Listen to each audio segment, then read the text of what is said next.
ಮಾನ್ಯ ಅಧ್ಯಕ್ಷರು ಹಾಗೆಯೇ ನಮ್ಮ ಜಿಲ್ಲಾ ಮಟ್ಟದ ಎಲ್ಲರೂ ಕೂಡ ಇದ್ದಾರೆ. ಅವರೆಲ್ಲರೂ ನಮ್ಮವರ ಇವ ನಾನವ ಮತ್ತೆ ಇವರು ಯಾವ ರೀತಿ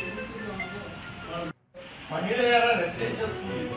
ಬಹುಶಃ ಕಿತ್ತೂರು ರಾಣಿ ಚೆನ್ನಮ್ಮ ಹೆಸರಲ್ಲೇ ಮಹಿಳೆಯರ ಒಂದು ಆವಾಗಿಂದ ಸುಮಾರು 50 ಹೆಸರಲ್ಲಿ ರೆಸಿಡೆನ್ಷಿಯಲ್ ಸ್ಕೂಲ್ ಎಕ್ಸ್ಕ್ಲೂಸಿವ್ಲಿ ಹೆಣ್ಣು ಹುಡುಗಿಯರಿಗೆ ಕಾಲೇಜ್. ಅದು ಒಂದು ಬಹಳ ಐತಿಹಾಸಿಕ.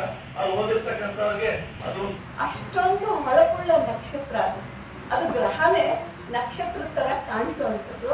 ಹಾಗೆ ನಮ್ಮಲ್ಲಿ 1947ರಲ್ಲಿ ಸ್ವಾತಂತ್ರ್ಯ ಸಿಕ್ಕಿದ್ದು.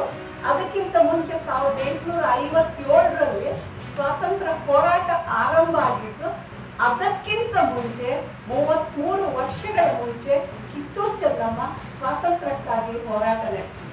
ಹಾಗಾಗಿ ಸೂರ್ಯನಿಗಿಂತ ಮುಂಚೆ ಹುಟ್ಟಿದಂತಹ ಈ ಬೆಳ್ಳಿ ಚುಕ್ಕಿಯ ತರಹ ಕಿತ್ತೂರು ಚೆನ್ನಮ್ಮ ನಮಗೆ ಕಾಣಿಸ್ತಾರೆ. ರಾಜ್ಯದ ತುಂಬಾ ತೆರೆದು ಅವರ ಹೆಸರಲ್ಲಿ ಶಿಕ್ಷಣ ಕೊಡ್ತಕ್ಕಂಥ ಕೆಲಸವನ್ನ ಮಾಡ್ತಿದ್ದಾರೆ.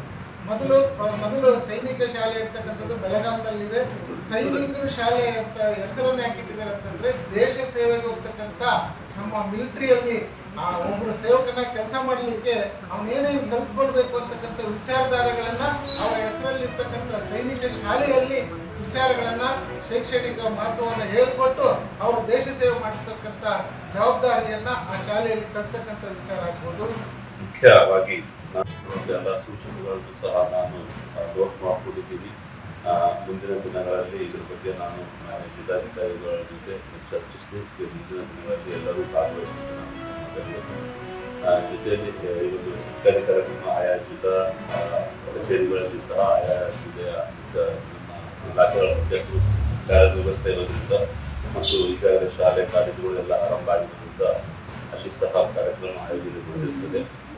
ಅವ್ರ ಜೊತೆಗೆ ಉತ್ತರ ಭಾರತದಲ್ಲಿ ಝಾನ್ಸಿ ಕಿ ರಾಣಿ ಲಕ್ಷ್ಮೀಬಾಯಿ ಅವರು, ದಕ್ಷಿಣ ಭಾರತದಲ್ಲಿ ಕಿತ್ತೂರು ರಾಣಿ ಚೆನ್ನಮ್ಮ ಅವರು, ಅವರಿಬ್ಬರು ಕೂಡ ಬ್ರಿಟಿಷರ ವಿರುದ್ಧ ತಮ್ಮ ಸಂಸ್ಥಾನ, ತಮ್ಮ ಗಂಡನ ಸಂಸ್ಥಾನ, ತಾವು ಯಾವ ಕುಟುಂಬದ ಸೊಸೆಯಾಗಿ ಬಂದಿರ್ತೀವೋ ಆ ಊರಿನ ಸಂಸ್ಥಾನವನ್ನು ರಕ್ಷಣೆ ಮಾಡೋದಕ್ಕೋಸ್ಕರ ಹುತಾತ್ಮರಾಗಿರ್ತಕ್ಕಂಥ ವ್ಯಕ್ತಿಗಳಲ್ಲಿ ಇವರಿಬ್ಬರು ಸೂರ್ಯ ಚಂದ್ರ ಇರೋ ತನಕ ಅವರು ಅವ್ರ ಹೆಸರು ಇರ್ತತೆ ಅಂತ ಹೇಳಿ ಒಂದು ನಂಬಿಕೆ. To bring and all the various departments, Sri Mahesh Tengenkai, Honorable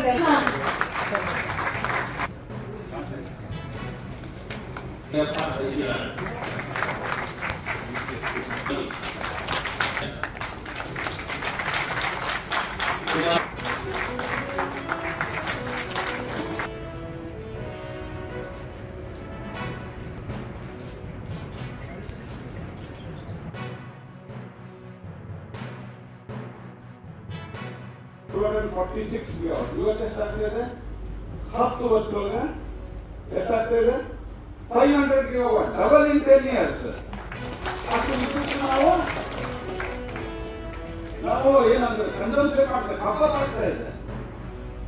ಅಷ್ಟು ವಿದ್ಯುತ್ ಖರ್ಚಾಗ್ತಾ ಇದೆ ಅಂದ್ರೆ ಅಷ್ಟು ಮ್ಯಾನುಫ್ಯಾಕ್ಚರಿಂಗ್ ಆಕ್ಟಿವಿಟಿ ಖರ್ಚು ಮಾಡ್ತಾ ಇದೆ. ಜಗತ್ತಿನಲ್ಲಿ ಅತಿ ಹೆಚ್ಚು ಮೊಬೈಲ್ ಉತ್ಪಾದನೆ ಮಾಡಿರುವ ರಾಷ್ಟ್ರ ಇದು ಭಾರತ ಅನ್ನುವ ಹೆಗ್ಗಳಿಕೆ ಇವತ್ತು ನಾವು ಗಳಿಸಿದ್ದೇವೆ. 26 ವರ್ಷದಿಂದ ಮೊಬೈಲ್ ಶುರುವಾಯಿತು ಜಗತ್ತಿನಾಗ. 2019-20 ತನಕ 21 ತನಕನೂ ನಮ್ಮ ಕೈಯಲ್ಲಿದ್ದಂತ ಎಲ್ಲಾ ಮೊಬೈಲ್ಗಳು ಎಲ್ಲಿಂದ ಬರ್ತಾ ಇದ್ರು?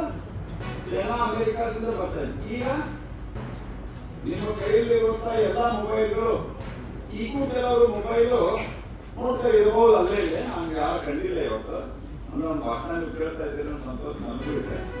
ಹಾಗಾಗಿ ಆ ಮೊಬೈಲ್ಗಳು ಎಲ್ಲಿಂದ ಬರ್ತಾ ಇತ್ತು? ವಿದೇಶದಿಂದ. ಇವತ್ತಿಗೆ 100% and 30% of the world mobile market is under India. Under share, our share in world market is 30%. 30% ಜಗತ್ತಿನಾಗ ಎಲ್ಲೋ ಅಮೆರಿಕಾದಾಗ ಮಾರಾಟ ಮಾಡುವಂತ 80-85% ಆಪಲ್ ಫೋನ್ಗಳು ಭಾರತದಲ್ಲಿ ತಯಾರಾಗಿ ಅಮೆರಿಕಾಗ ಹೊಂಟಾವ. ಮೊದಲನೆಯದಾಗಿ ಸನ್ಮಾನ್ಯ ಶ್ರೀ ಪ್ರಧಾನಿ ನರೇಂದ್ರ ಮೋದಿಜಿ ಅವರಿಗೂ ಹಾಗೂ ಭಾರತ ಸರ್ಕಾರ ಮತ್ತು ಅಂಚೆ ಇಲಾಖೆಗೆ ನನ್ನ ಹೃದಯಪೂರ್ವಕ ಧನ್ಯವಾದಗಳನ್ನು ತಿಳಿಸುತ್ತೇನೆ. ತದನಂತರ ಹಲವಾರು ಸಾವಿರಾರು ಯುವಕರಿಗೆ ಉದ್ಯೋಗವನ್ನು ಸೃಷ್ಟಿಸಿದ ಭಾರತ ಸರ್ಕಾರ ಮತ್ತು ಅಂಚೆ ಇಲಾಖೆಗೆ ಮತ್ತೊಮ್ಮೆ ನನ್ನ ಹೃದಯಪೂರ್ವಕವಾಗಿ ಅಭಿನಂದನೆಗಳನ್ನು ಸಲ್ಲಿಸಿದ ಹಾಗೂ ನನಗೆ ಅಂಚೆ ಇಲಾಖೆ ಈ ಒಂದು ಅವಕಾಶವನ್ನು ಕಲ್ಪಿಸಿದ್ದಕ್ಕಾಗಿ ನಾನು ಕರ್ತವ್ಯ ನಿಷ್ಠೆ ಮತ್ತು ಪ್ರಾಮಾಣಿಕವಾಗಿ ಕೆಲಸವನ್ನು ಮಾಡುತ್ತೇನೆ ಎಂದು ತಮ್ಮಲ್ಲಿ ತಿಳಿಸುತ್ತೇನೆ. It is such an honor to be a part of a division that keeps the nation connected every day.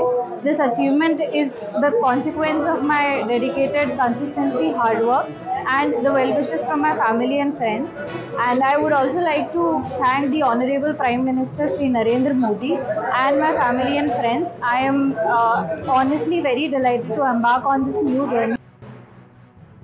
CGL.